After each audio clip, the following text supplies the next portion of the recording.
बंधु माने आजिर एही कार्यक्रम को आपण मानक स्वागत। आजिर एही कार्यक्रमटी कन्या राशि व्यक्ति विशेष मानक पई बहुत गुरुत्वपूर्ण अटे, बहुत ही खास अटे। कारण एही धनु संक्रांति परठारु आपणकर जीवन रे एक बड़ परिवर्तन हेबाको जाउछि। किछि क्षेत्र रे आपणको शुभ फल मिलिबाको जाउछि एवं आउ किछि क्षेत्र रे आपणको अशुभ फल मिलिबाको जाउछि।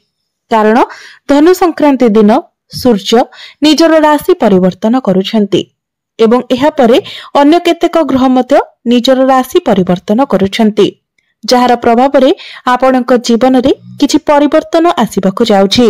नया वर्ष 2026 आरंभ हेबा पूर्वरु आपणकर जीवन रु किछि समस्या दूर हेबाको जाउछि एवं आउ किछि समस्या आसीबाको मध्य जाउछि। तो बंधु माने एही धनु संक्रांति परठारु आपणक जीवन रे कोन सब परिवर्तन हेबाको जाउछि, केउ सब क्षेत्र रे आपणको सफलता मिलिबाको जाउछि एवं केउ सब क्षेत्र रे आपणको सतर्क रहिबार अछि, आपणको प्रतिकार आवश्यकता रहिछि, से विषय रे जानिबा पई आपण माने वीडियोटी को स्किप न करी शेष पर्यंत निश्चय देखंतु एवं वीडियोटी को लाइक करी चैनल टी को सब्सक्राइब करि दियंतु। कमेंट बॉक्स रे भक्ति एवं श्रद्धार सहित जय श्री जगन्नाथ जय मां लक्ष्मी निश्चय लिखंतु। तो बंधु माने एही धनु संक्रांति परे आपणकर स्वास्थ्य बहुत भल रहिबो, इम्यूनिटी सिस्टम मतो बहुत भल रहिबो, किंतु आपणकर टिके स्किन प्रॉब्लम देखा देई पारे, एलर्जी इन्फेक्शन भली किछटा समस्या देखा देई पारे एवं मुंड बिंधा भली समस्या देखा देई पारे, नचेत अन्य कोनोसी बड़ स्वास्थ्य जनित समस्या आपणकर देखा जाय नाही। विद्यार्थी माने एही धनु संक्रांति परे आपण निजर शिक्षा क्षेत्र रे आगो को बढ़िबाको चेष्टा करिवे, किछि एक्सप्लोर करिबाको चेष्टा करिवे, नुवा किछि आपण शिखिबाको चेष्टा करिवे। आपण आपणकर शिक्षा को नै ट्रैवलिंग करि पारंती, टिके भागदौड़ करि पारंती। एही धनु संक्रांति परे सूर्य आपणकर केंद्र को आसी जिवे। तो जदी एही धनु संक्रांति परे आपणकर किछि एग्जाम अछि तो एग्जाम आपणक पई बहुत भल रहिबा। जदि आपणकर कॉम्पिटिटिव एग्जाम अछि, सरकारी परीक्षा अछि, प्रतियोगिता मूलक परीक्षा अछि तो आपणक पई ताहा बहुत भल रहिबा। एही धनु संक्रांति परे जदि पाठ पढ़ा रिलेटेड आपण किछि डिसिजन नियंती, किछि स्टेप नियंती तो आपणक पई ताहा बहुत भल रहिबा। आपण जदि किछि फॉर्म फिलअप करंती किबा एडमिशन करंती तो आपणक पई बहुत भल रहिबा। आपणकर प्रेम जीवन कथा जदि कहिबा तो एही धनु संक्रांति परे आपणकर प्रेम जीवन बहुत भल रहिबा।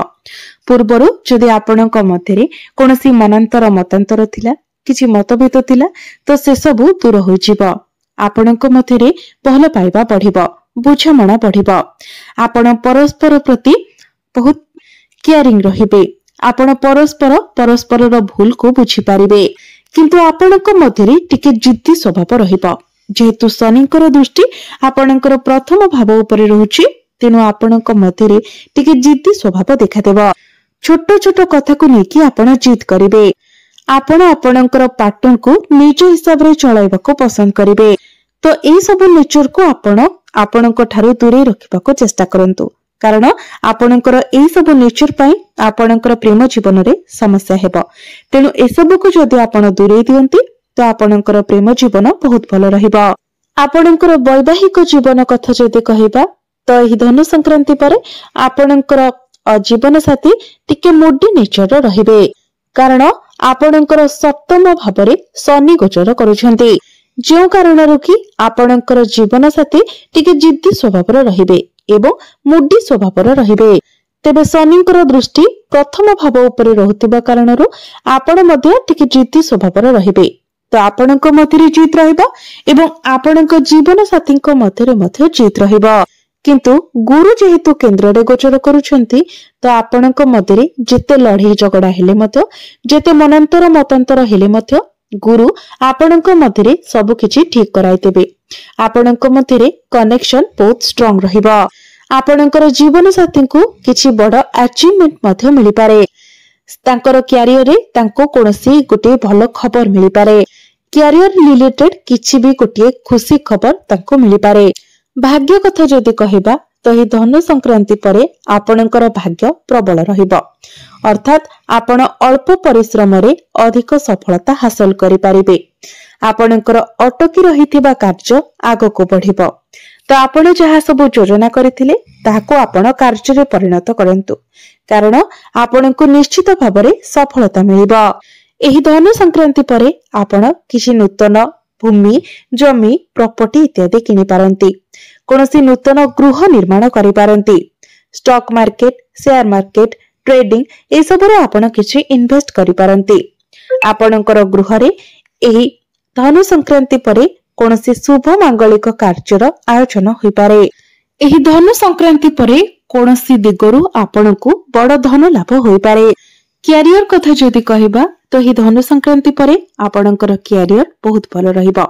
आपणकर कम्युनिकेशन स्किल, मैनेजमेंट स्किल रे आपण डेवलपमेंट देखिबाको पाइबे। किंतु आपण आपणकर कार्य क्षेत्र रे किछि एपरि व्यक्ति को देखिबाको पाइबे जे आपणक ठारो बयस रे बड़ होइथिबे, से आपणको नेकी टिके इरिटेट होई पारंती। आपणको आपणकर काम कार्य को नेकी टिके अधिक ट्रैवल करिबाको पड़ि पारे, किंबा कोनोसी ना कोनोसी जिनिस को नेकी आपणको टिके अधिक भागदौड़ करिबाको पड़िबो। आपणको पाखको अधिक काम आसीबो। नुआ नुआ लोकंक सहित आपण अधिक मेलामिशा करिवे, किंतु ए सब को आपण बहुत भलो भाबरे डील मध्य करि परिबे। तेबे आपण निजर कैरियर रे आपणकर सीनियर हुंतु किंबा जे माने आपणक ठारो बयस रे बड़ अछंती सेमानक सहित आपण आर्गुमेंट ठारो टिके दूरे रहबा पई चेष्टा करंतु। तेबे बंधु माने जदि आपणक निकट रे चाकरी नाही, आपण चाकरी रो अपेक्षा रे अछंती, चाकरी पई प्रस्तुति होउछंती, तो एही धनु संक्रांति परे आपणक चाकरी मिलिबार बहुत अधिक संभावना रहुछि। तेणु आपण निजर चेष्टा जारी रखंतु, कारण धनु संक्रांति को सूर्य आपणकर चतुर्थ भाव को चली आसीबे एवं सूर्यंकर दृष्टि आपणकर दशम भाव उपरे रहिबो। तो आपणक चाकरी मिलिबार संभावना बढ़ी जिवो। आपणकर जदि किछि इंटरव्यू अछि तो इंटरव्यू आपणकर फेवर रे जिवो, कारण आपणक मधरे कॉन्फिडेंस लेवल बहुत भलो रहिबो।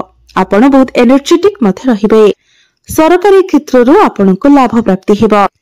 कार्य क्षेत्र रे आपणकर प्रमोशन हेबो। जदि आपण ट्रांसफर पई चाहतिले तो आपणकर ट्रांसफर मथे होई जिवो। बिजनेस कथा जदि कहिबा तो एही धनु संक्रांति परे आपणकर बिजनेस मथे बहुत भलो रहिबो। आपण आपणकर बिजनेस रे ग्रोथ देखिबाको पाइबे। बिजनेस रे आपणकर प्रॉफिट हेबो। आपणकर ग्राहक बढ़िबे। आपणकर फाइनेंशियल ग्रोथ हेबो। आपण निजरो बिजनेस को मथे आगो को बढ़ाइबा पई चिंता करिवे।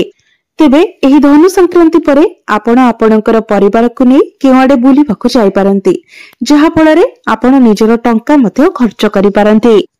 तो एबे आसंतु जानिबा किछि प्रतिकार विषय रे, जो प्रतिकार गुडिक करिबा द्वारा आपणको अधिक मात्रा रे शुभ फल प्राप्ति हेबो एवं जहा किछिटा अशुभत्व रहुछि से गुडिक खंडन होई जिवो। तेबे आमे जदि देखिबा तो अधिकांश क्षेत्र रे ही आपणको एही धनु संक्रांति परे शुभ फल मिलिबाको जाउछि, किंतु जे किछिटा रहुछि से अशुभत्व को खंडन करिबा पई आपण प्रत्येक दिन बुधंकर बीज मंत्र 108 थर जप करंतु। जेहेतु बुध आपणक राशि अधिपति अटंती, सेति पई बुधंकर शुभत्व को बढ़ाइबा पई आपण प्रत्येक दिन बुधंकर बीज मंत्र 108 थर जप करंतु। एहा सहित प्रत्येक दिन आपण गायत्री मंत्र 108 थर जप करंतु। प्रत्येक बुधवार दिन आपण गौ माता को सबुज चारा खुआंतु एवं प्रभु गणेश को दुब अर्पण करंतु। प्रत्येक दिन आपण हनुमान चालीसार पाठ करंतु एवं प्रत्येक दिन आपण उदित सूर्य को तंबा पात्र रे जलार्घ्य अर्पण करंतु। निश्चित भाବରେ आपणको अधिक मात्रा रे शुभ फल प्राप्ति हेबा। तो बंधु माने आपणकर जीवन मंगलमय हेउ, एहा ही ईश्वरଙ୍କ निकट रे मोर प्रार्थना।